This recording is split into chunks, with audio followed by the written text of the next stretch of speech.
Para sederek sugeng pinanggih malih ing panyuraos lan pandonga enjang GKJ Jakarta.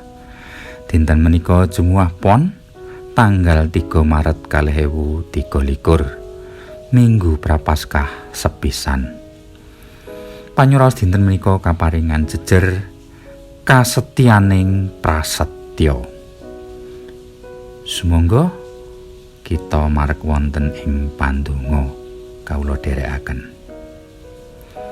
Duh Rama kasuwargan, kunjuk syukur awit sih palimirma paduka ingkang tansah rumentah ing gesang kawula sadinten-dinten. Katitik ing wanci enjang menika paduka ugi paring wewengan tumrap kawula nyatunggil ing panyuraos lan pandonga enjang sesarengan pasamuan kagungan paduka ing pundi-pundi panggenan lumantar kanal YouTube GKJ Jakarta.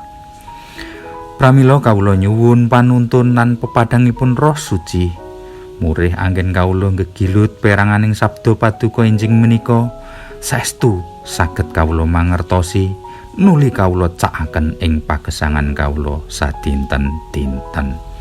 Amin. Waosan leksonari dinten menika saking Mika bab 7 ayat 18 ngantos 20. Jabur 121 lajeng serat Rom bab 3 ayat 21 ngantos 3:1. Wontene ayat Nats kapethik saking Mika bab 7 ayat 2 ingkang mekaten seratanipun.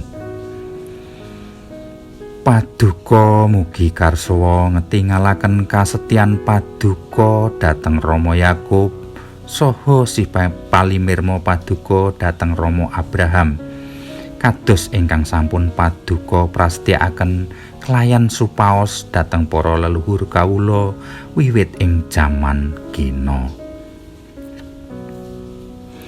Para kadang kinasih, kita asring paring prasetya dhateng anak-anak kita ingkang nembe ngudi papiyatan.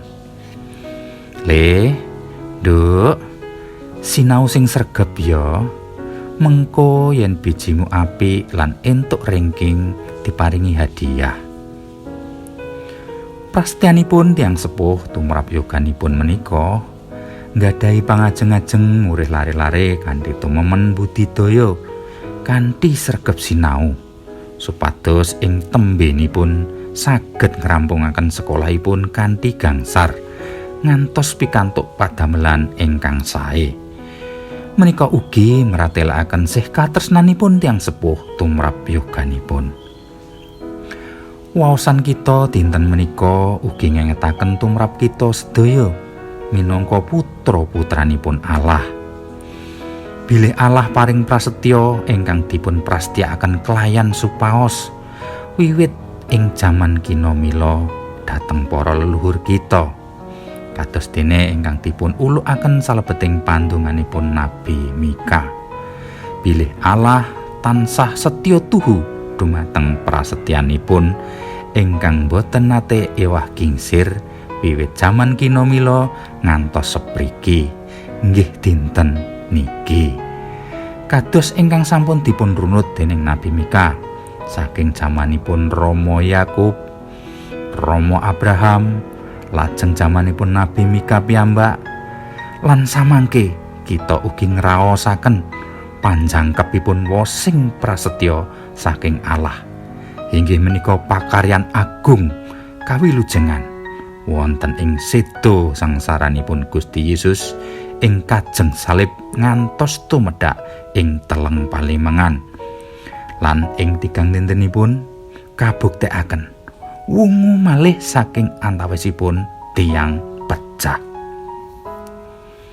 Para kadang kinasih, sedaya menika kelampahan inggih amargi seswetyanipun Allah ingkang nggadhahi pangajeng murih kita sedaya manungsa ingkang jember nista popo kebak ing dosa kapulehaken dados manungsa ingkang nggambaraken citranipun Allah malih nuli badhe katetepaken minangka putra-putranipun ingkang dados warganing kratoning swargi. Pramila menika kita menawi kita nembe ngraosaken batos ingkang cuwa, manah ingkang keronto-ronto, lungkrah, semplah, ringkih, lan mbok bilih nembe ngalami kawon tawi gagal salebeting pagesangan menika, sumangga kita nulat Nabi Mika ingkang panggah pitados lan tansah uluk pandonga dumateng Allah. Inggih Allah setunggal-tunggalipun Allah ingkang boten wonten ingkang nyameni, Allah ingkang kebaksih palimirmo, Allah ingkang tansah setya tuhu dumateng prasetyanipun. Amin. Sumangga kita lumebet ing pandonga sapaat. Duh Allah ingkang dados andel-andelan sumbering pitulungan kawula, matur nuwun awit sabda paduka ingkang ngiyataken pangandel kawula dumateng paduka. Mirunggan anggen kawula ing wanci samangke nembe ngraos-ngraosaken mangsa prapaskah. Mugi-mugi paduka ngreksa anggen kawula nglampahi prihatos ngraos-ngraosaken mangsa kang sangsaran kanthi wongsal wangsul atur pandonga dumateng paduka. Lan wonten ugi ingkang kanthi lampah siam saha sinau andum katresnan kanthi nyisihaken saperangan berkah saking paduka nuli kaparingaken dhateng sesami kawula ingkang betahaken. Mugi-mugi sedaya menika berkawula lumebet gesang ing pamrat tobat, nuli ngrasuk gesang enggal wonten ing pangreh paduka.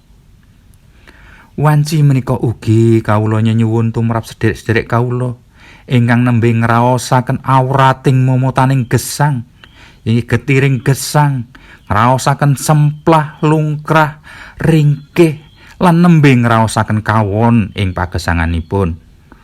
Mugi-mugi paduka kersa paring pangluaran lan paduka piyambak ingkang mulihaken gesangipun. Wonten sih palimirmo paduka kawula ndedonga. Amin. Matur nuwun, sugeng enjang, sugeng makarya.